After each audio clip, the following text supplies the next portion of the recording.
اگر محمد صلی اللہ علیہ وآلہ وسلم کا عقیدہ پھیلتا چلا گیا تو اور میدان جنگ میں محمد صلی اللہ علیہ وآلہ وسلم کے پیروکاروں کا جذبہ یہی رہا تو ہم جو دیکھ چکے ہیں تو خدائے یہودا کا سورج غروب ہو جائے گا۔ لیکن یہودی لڑنے والی قوم نہیں ہے، خالد نے کہا۔ وہ میدان جنگ میں ہمارا ساتھ نہیں دے سکتی، مسلمانوں کے لیے وہ میدان جنگ میں زیادہ مہلک ثابت ہوں گے۔ ایک اور سردار نے کہا، وہ اپنی یوحاوا جیسی دلکش لڑکیوں کے ذریعے مسلمان سرداروں اور سالاروں کو میدان جنگ میں اترنے کے قابل نہیں چھوڑیں گے۔ یوحاوا کا کردار خالد بھلا نہیں پا رہا تھا اور 4 برس پرانی باتیں اسے سنائی دے رہی تھی۔ وہ مدینے کی طرف چلا جا رہا تھا اور احد کی پہاڑی اوپر اٹھتی چلی جا رہی تھی۔ پھر یہ پہاڑی اس کی نظروں سے اوجھل ہونے لگی۔ اس کا گھوڑا گھاٹی اتر رہا تھا۔ یہ کوئی 1 میل لمبا اور 1.5-2 فرلانگ چوڑا نشیب تھا۔ اس میں کہیں کہیں مخروطی ٹیلے کھڑے تھے، یہ ریتلی مٹی کے تھے۔ خالد کو دوڑتے قدموں کی آہٹ سنائی دی۔ اس نے چونک کر ادھر دیکھا، اس کا ہاتھ تلوار کے دستے پر چلا گیا۔ وہ 4-5 غزال تھے جو اس سے نیچے دوڑتے جا رہے تھے۔ کچھ دور جا کر ایک غزال نے دوسرے غزال کے پہلو میں ٹکر ماری، پھر دونوں غزال آمنے سامنے آ گئے اور ان کے سر ٹکرانے لگے۔ دوسرے غزال انہیں دیکھنے رک گئے۔ اتنے خوبصورت جانور آپس میں لڑتے اچھے نہیں لگتے۔ خالد انہیں دیکھتا رہا۔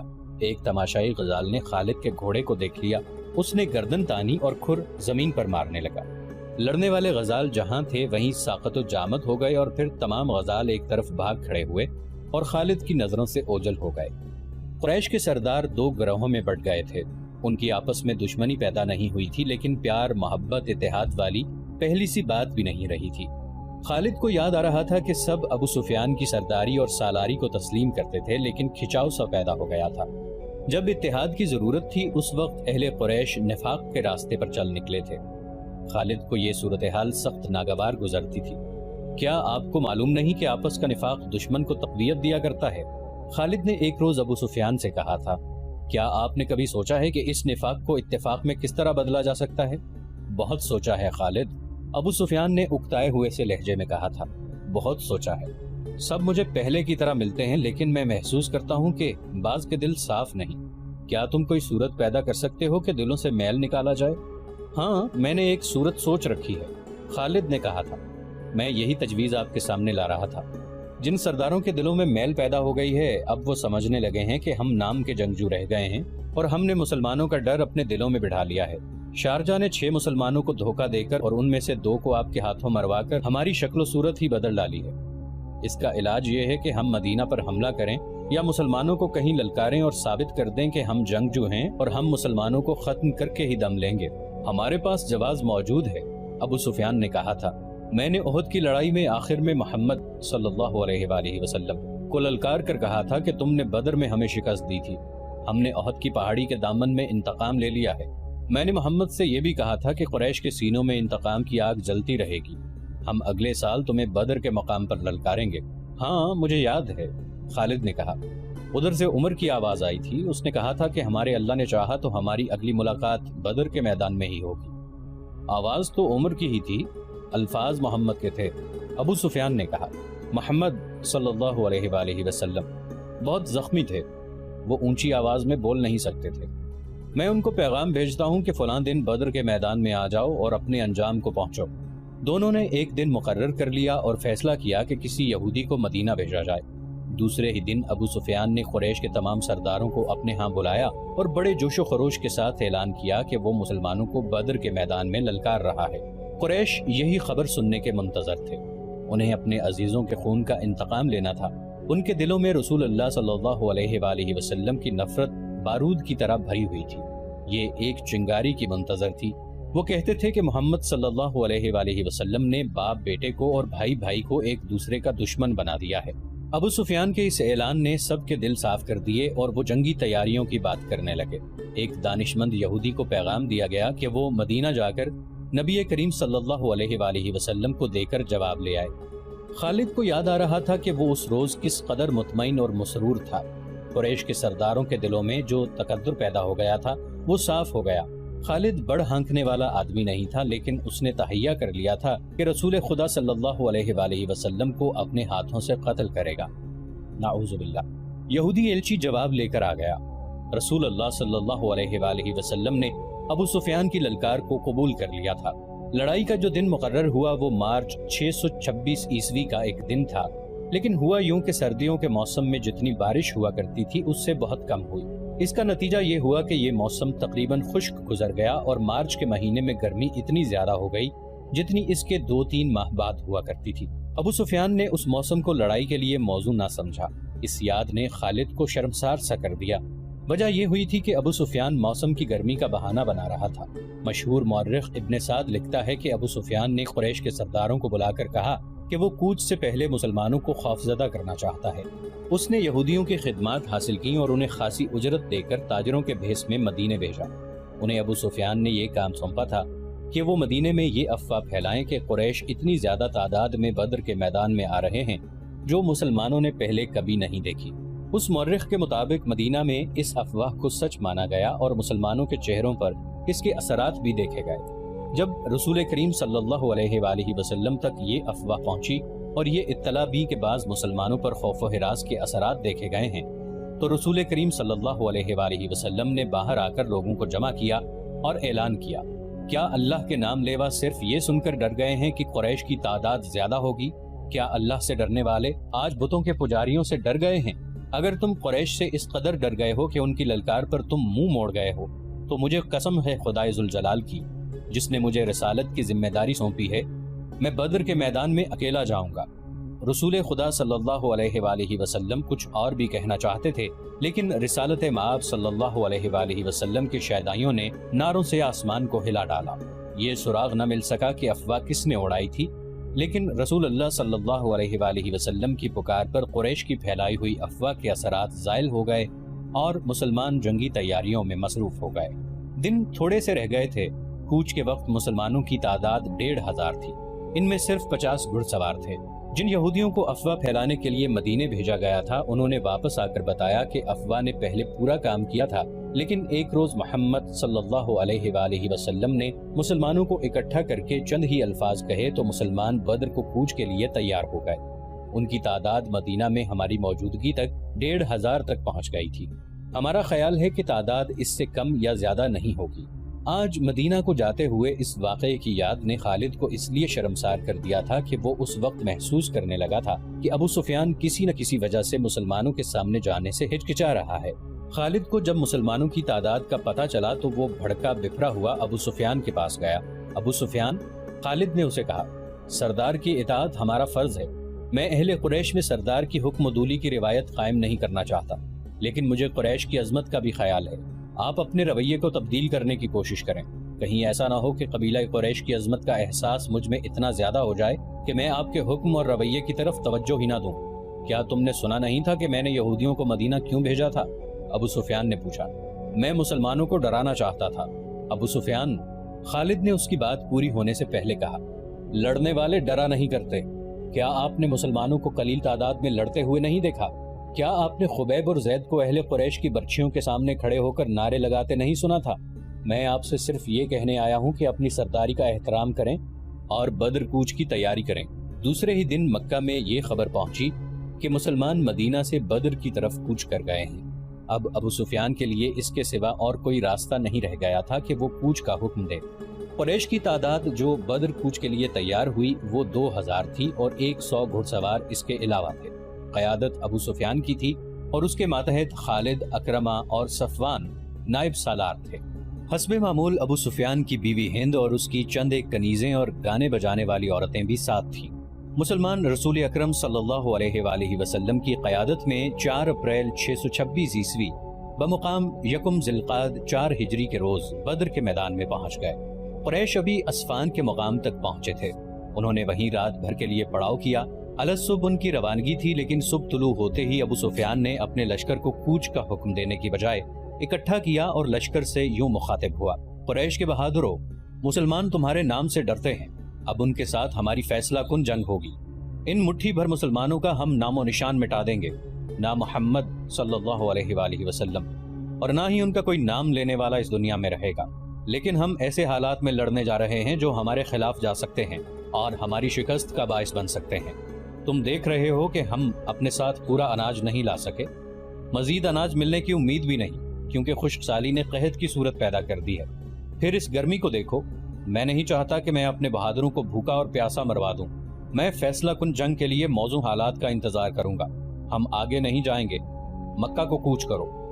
خالد کو یاد آ رہا تھا کہ قریش کے لشکر نے 2 طرح کے نعرے بلند کیے۔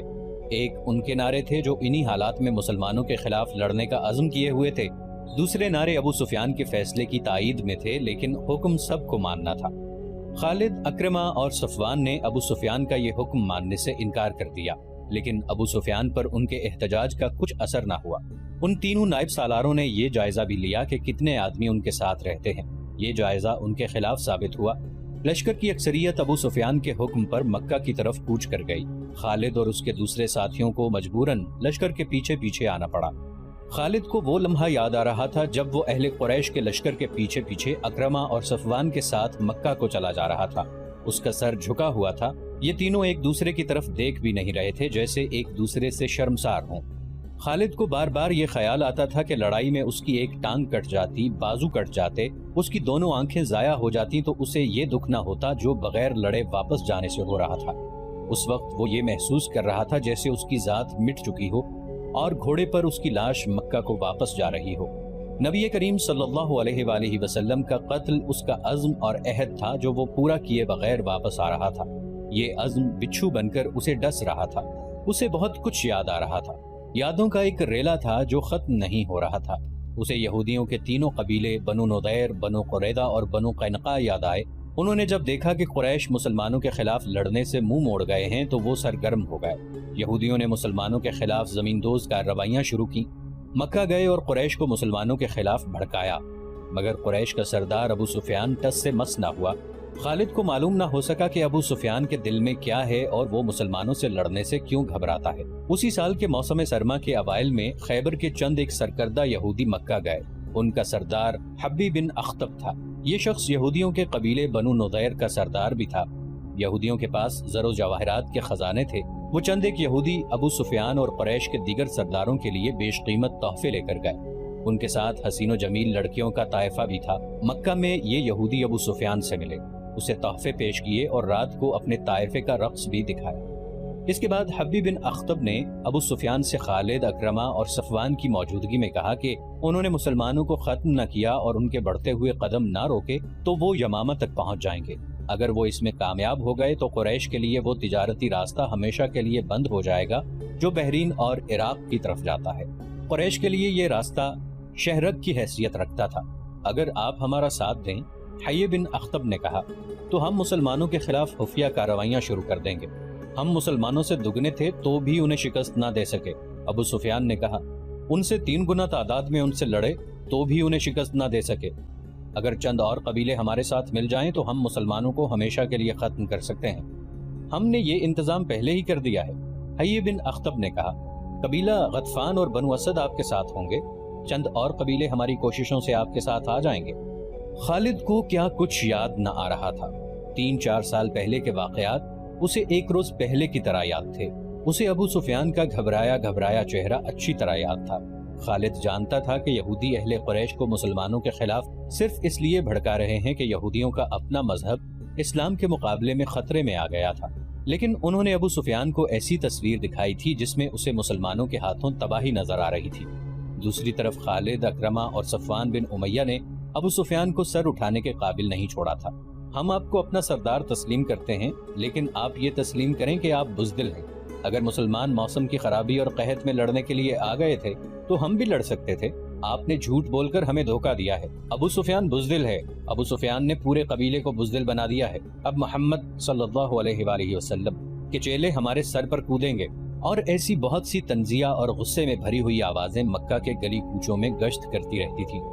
ان آوازوں کے پیچھے یہودیوں کا دماغ بھی کام کر رہا تھا، لیکن اہل قریش کی غیرت اور ان کا جذبہ انتقام انہیں چین سے بیٹھنے نہیں دیتا تھا۔ ابو سفیان اس حالت تک پہنچ گیا تھا کہ اس نے باہر نکلنا ہی چھوڑ دیا۔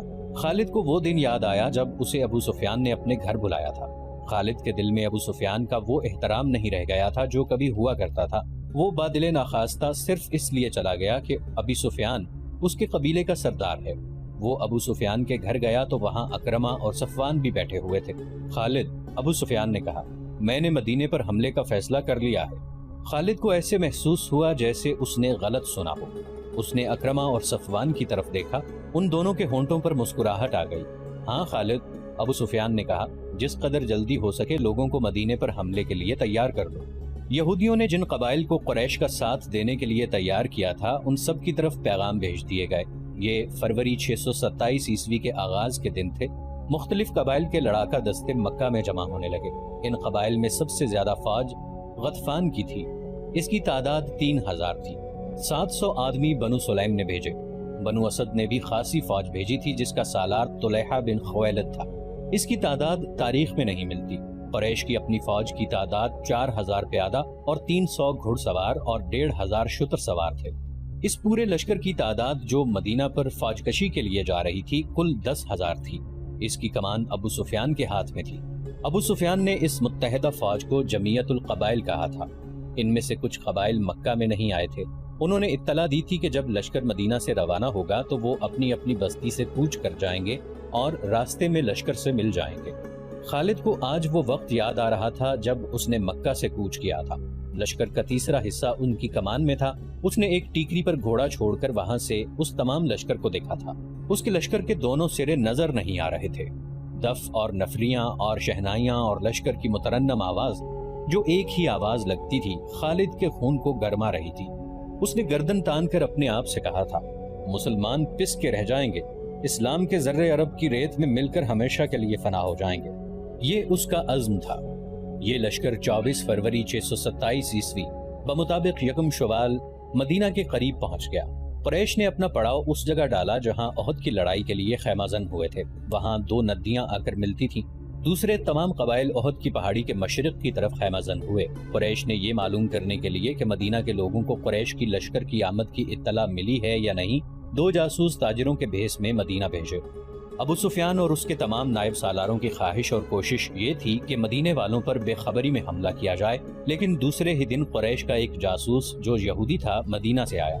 اس نے ابو سفیان کو بتایا کہ مسلمانوں کو حملہ آور لشکر کی آمد کی اطلاع مل چکی ہے۔ مسلمانوں میں خوف و ہراس پھیل گیا تھا۔ اس یہودی جاسوس نے بتایا کہ سارے شہر پر خوف طاری ہو گیا تھا، لیکن محمد صلی اللہ علیہ وآلہ وسلم اور ان کے قریبی حلقے کے آدمیوں کی للکار پر مسلمانوں کے دل مضبوط ہو گئے۔ گلی کوچوں میں ایسے اعلان ہونے لگے جن سے تمام شہر کا جذبہ اور حوصلہ اود کر آیا اور مسلمان لڑائی کے لیے ایک جگہ اکٹھے ہونے لگے۔ میرے خیال میں ان کی تعداد 3000 سے زیادہ نہیں ہوگی۔ مورخ لکھتے ہیں کہ مسلمانوں کی تعداد 3000 سے زیادہ نہ تھی۔ انہیں اطلاع مل چکی تھی کہ مدینے پر حملے کے لیے جو لشکر آیا ہے اس کی تعداد 10,000 ہے، جس میں سینکڑوں گھڑ سوار اور شتر سوار بھی ہیں۔ اس وقت تک عرب کی سرزمین میں کسی لڑائی نے اتنا بڑا لشکر نہیں دیکھا تھا۔ تعداد کو دیکھا جاتا اور فن حرب و ضرب کے پیمانے سے دونوں اطراف کو ناپا تولا جاتا تو مسلمانوں کو لڑے بغیر ہتھیار ڈال دینے چاہیے تھے، یا وہ رات کی تاریکی میں مدینہ سے نکل جاتے اور کسی اور بستی میں اپنا ٹھکانہ بناتے۔ کوئی سوچ بھی نہیں سکتا تھا کہ 3000 مسلمان 10,000 کے لشکر کا مقابلہ ذرا سی دیر کے لیے بھی کر سکیں گے۔ 10,000 لشکر نہایت آسانی سے مدینے کی اینٹ سے اینٹ بجا سکتا تھا، لیکن یہ حق اور باطل کی ٹکر تھی۔ یہ اللہ کے آگے سجدے کرنے والوں اور بت پرستوں کا تصادم تھا۔ خدا کو حق کا ساتھ دینا تھا۔ خدا کو اپنے اس عظیم پیغام کی لاج رکھنی تھی جو اس کی ذات باری تعالی نے غار حرا میں عرب کے ثبوت کو دیا تھا اور اسے رسالت عطا کی تھی۔ خدا ان کا ساتھ دیتا ہے جن کے دلوں میں حق اور صدق ہوتا ہے۔ یہ نبی کریم صلی اللہ علیہ وآلہ وسلم کی للکار تھی جو مدینے کے گلی کوچوں میں سنائی دے رہی تھی۔ لیکن اے اللہ کی عبادت کرنے والوں، خدا تمہارا ساتھ اسی صورت میں دے گا جب تم دلوں سے خوف و ہراس نکال کر ایک دوسرے کا ساتھ دو گے اور اپنی جانیں اللہ کی راہ میں قربان کرنے کا عزم کرو گے۔ جو ہمارے اللہ کو نہیں مانتا اور جو ہمارے دین کو نہیں مانتا وہ ہمارا دشمن ہے اور اس کا قتل ہم پر فرض ہے۔ یاد رکھو، قتل کرنے کے لیے قتل ہونا بھی پڑتا ہے۔ ایمان سے بڑھ کر اور کوئی طاقت نہیں جو تمہیں دشمن سے بچا سکے گی۔ تمہیں دفاع مدینے کا نہیں اپنے عقیدے کا کرنا ہے۔ اگر اس عزم سے آگے بڑھو گے تو 10,000 پر غالب آ جاؤ گے۔ خدا سوئے ہوئے یا خوفزدہ انسان کو معجزے نہیں دکھایا کرتا۔ اپنے عقیدے اور اپنی بستی کے دفاع کا معجزہ تمہیں خود دکھانا ہے۔ نبی کریم صلی اللہ علیہ وآلہ وسلم نے مدینے والوں کا حوصلہ اس قدر مضبوط کر دیا تھا کہ وہ اس سے بڑے لشکر کے مقابلے کے لیے بھی تیار ہو گئے۔ لیکن رسول خدا صلی اللہ علیہ وسلم اس سوچ میں ڈوب گئے تھے کہ اتنے بڑے لشکر سے مدینہ کو بچانا کس طرح ممکن ہو سکتا ہے۔ آپ صلی اللہ علیہ وسلم کو یہ تو پورا یقین تھا کہ خدا حق پرستوں کے ساتھ ہے، لیکن حق پرستوں کو خود بھی کچھ کر کے دکھانا تھا۔ بچاؤ کی کوئی صورت نظر نہیں آ رہی تھی۔